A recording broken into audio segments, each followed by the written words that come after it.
இப்போ இந்த ஜனநாயகன் படத்துக்கும் பராசக்திக்கும் ஒரு இது போட்டுருக்காங்க, இதில் தியேட்டர் கிடைக்கல அப்படிங்கிற மாதிரி. பொதுவாக ஒவ்வொரு திரைப்படத்தை வெளியிடுகிற போது வளர்ந்து வருகிற இயக்கத்திற்கு இது போன்ற தடைகள் வரத்தான் செய்யும். இப்போ அதிமுக வந்து வேற யாராவது முக்கிய புள்ளிகள் இந்த தமிழ் வெற்றி கழகத்தில்? நான் தான் அன்றைக்கே சொல்லியிருக்கிறேன், பொங்கல் வரையிலும் பொறுத்து கொள்ளுங்கள், அதற்குள் எத்தனை பேர் வருகிறார் என்பதை நீங்கள் காணப்போகிறீர்கள். இல்லை, அவர் சேருவார் என்பதல்ல, நம் கூட்டணி இடம்பெறுவார்.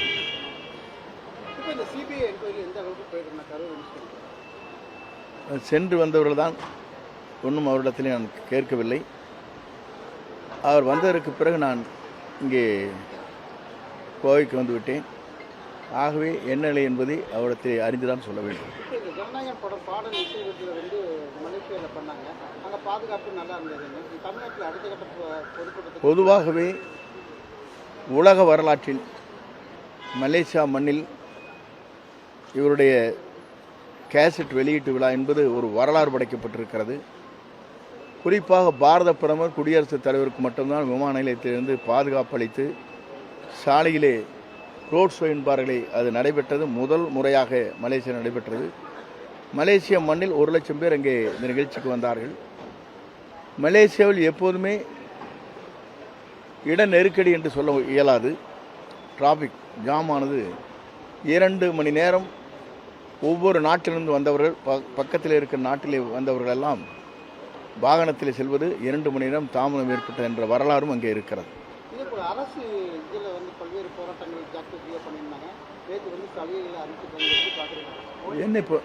என்னை பொறுத்தவரையிலும் முழுமையாக அதை தெரிந்ததற்கு பிறகு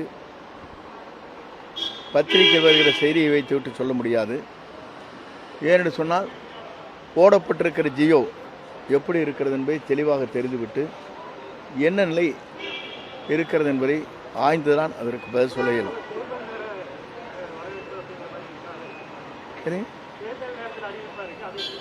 மொத்தத்திலே இது தேர்தல் அறிவிப்பு தான்.